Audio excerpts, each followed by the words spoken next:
اللہ اللہ اللہ اللہ اللہ اللہ اللہ اللہ۔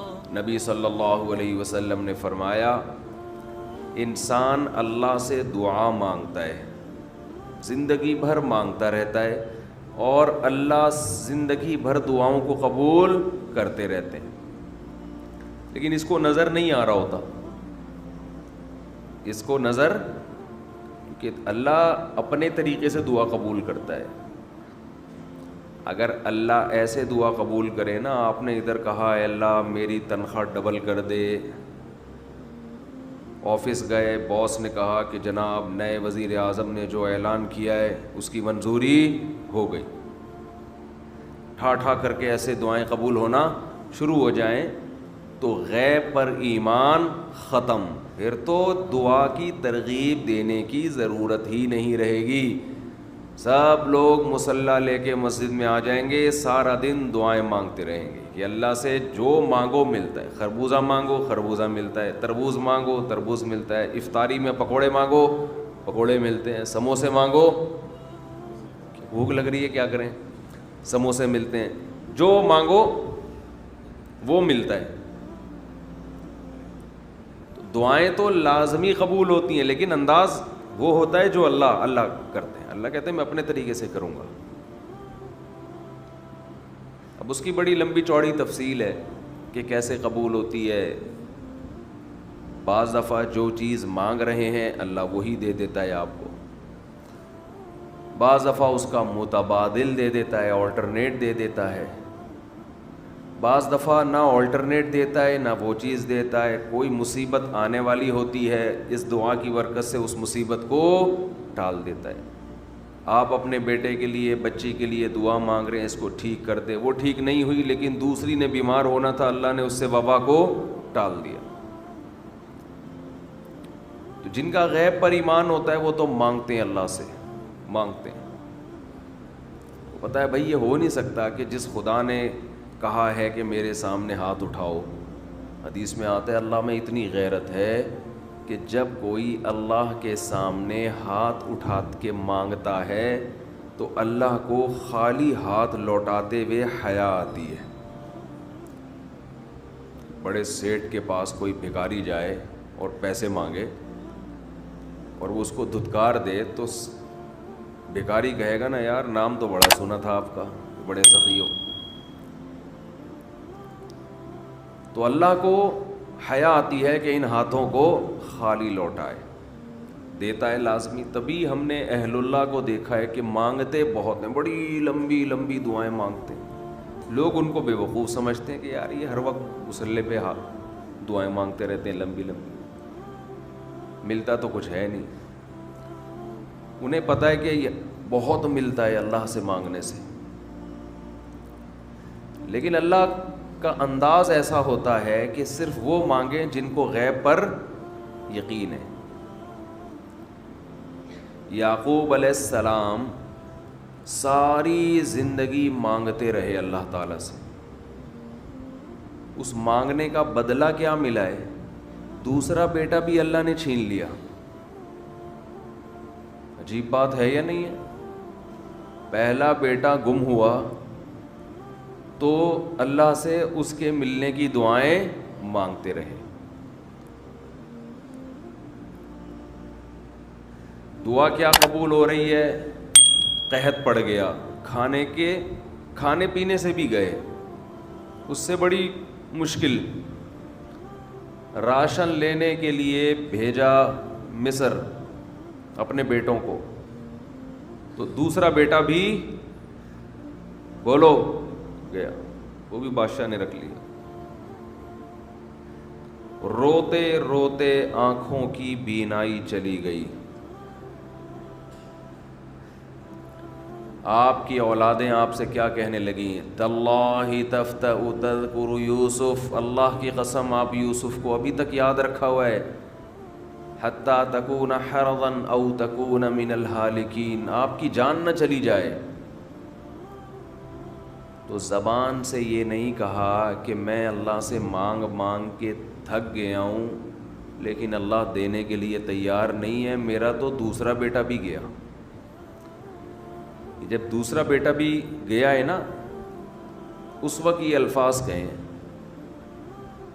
کہ آنکھوں کی بینائی چلی گئی، گھر والے کہنے لگے کیا آپ کو ابھی تک یاد ہے؟ کچھ چیزیں غیر اختیاری ہوتی ہیں، اپنے اختیار سے غم کو سوچنا یہ شریعت میں جائز نہیں ہے، لیکن کچھ چیزیں انسان کے اختیار میں نہیں ہوتی۔ وہ غم جو آپ کے اختیار میں نہیں ہے اس پہ آپ کو گناہ نہیں ملتا، بلکہ صبر پہ ثواب ملتا ہے۔ شریعت میں حکم یہ ہے کہ غم کو بھول جاؤ، اس کو ایک ہی چیز کو لے کے مت بیٹھے رہو۔ لیکن حضرت یعقوب علیہ السلام کو اپنے بیٹے سے اتنی محبت، ظاہر ہے اس بیٹے میں بہت ساری خصوصیات تھیں، وہ جانتے تھے کہ اللہ ان کو پیغمبر بنائے گا، کہ اتنے عرصے کے بعد بھی آپ کے دل سے غم نہیں نکلا، لیکن اس غم کو لے کر زندگی گزار دی، کسی کے سامنے اللہ کی شکایت نہیں کی کہ میرے ساتھ کیا ہو رہا ہے۔ اور دعا قبول کیسے ہو رہی ہے کہ دوسرا بیٹا بھی گیا،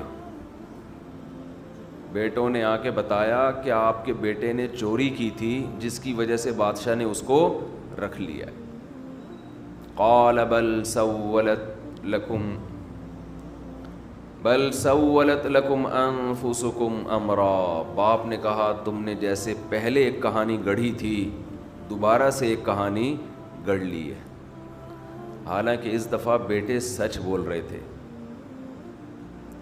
چوری تو نہیں کی تھی لیکن الزام لگا تھا چوری کا۔ تو یعقوب علیہ السلام نے دوسرے بیٹے کے جانے پہ ایک لفظ ناشکری کا زبان سے نہیں نکالا، بلکہ کیا کہا؟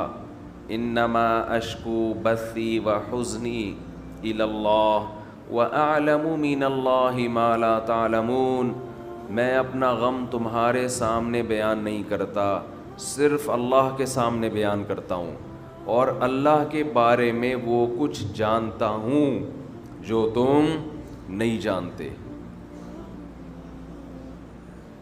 کیا مطلب؟ وہ مجھے تسلی دے رہا ہے، اس میں خیر ہوگی، ہمارا کام ہے مانگنا، ہم بھکاری ہیں۔ یہ تو ملحد اور خدا کے منکر لوگ ہیں جو مسلمانوں کا مذاق اڑاتے ہیں کہ یہ دعائیں مانگتے ہیں اور ان کو ملتا کچھ نہیں ہے۔ او بھائی ہمیں اس سے غرض ہی نہیں ہے کہ رب کیسے دے رہا ہے، ہمیں اس نے پابند بنا دیا مانگو، تو ہمیں اہل اللہ کو تو مزہ اس سے آتا ہے کہ اس نے ہمیں بول دیا مانگو، وہ نہ بھی دے، مانگنا ہی ہمارے لیے سب کچھ ہے۔ تو میں جو بات عرض کر رہا تھا وہ یہ تھی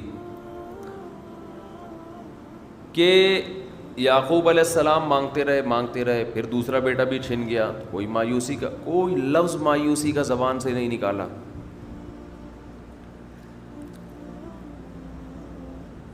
تو حدیث میں آتا ہے کہ ایک بندہ مسلسل دعا مانگتا ہے اور اللہ قبول کرتا ہی رہتا ہے، یہاں تک کہ یہ بندہ ایک دن زبان سے ایک لفظ نکالتا ہے، کیونکہ اس کو قبول ہوتے ہوئے نظر نہیں آ رہی ہوتی نا دعا، یہ زبان سے کیا لفظ نکالتا ہے کہ میں دعا مانگتا ہوں مگر اللہ قبول بولو نہیں کرتا۔ جیسے معاذ اللہ نقل کفر کہ یعقوب علیہ السلام اگر کہہ دیتے کہ اللہ کئی سال سے دعا مانگ رہا تھا بیٹا مل جائے، مگر تو نے تو دوسرا بھی چھین لیا، لہذا ثابت یہ ہوا کہ میں مانگتا تو ہوں لیکن اوپر والا قبول بولو نہیں کرتا۔ اگر یہ لفظ زبان سے نکالتے جیسے کہ آج کل لوگ نکالتے ہیں زبان سے، تو حدیث میں آتا ہے یہ جو جملہ زبان سے نکالا ہے اس کے بعد سے اللہ قبول کرنا چھوڑ دیتے ہیں۔ اس سے پہلے ہو رہی تھی. آپ نے یہ لفظ کہہ دیا اس کو ہلکا سمجھ کے. اللہ کے ترازو میں یہ کلمہ، یہ چھوٹا سا جملہ بہت بھاری ہے اللہ کی غضب کو دعوت دینے کے لیے. اللہ کہتے ہیں مجھے تانا دے دیا کہ میں قبول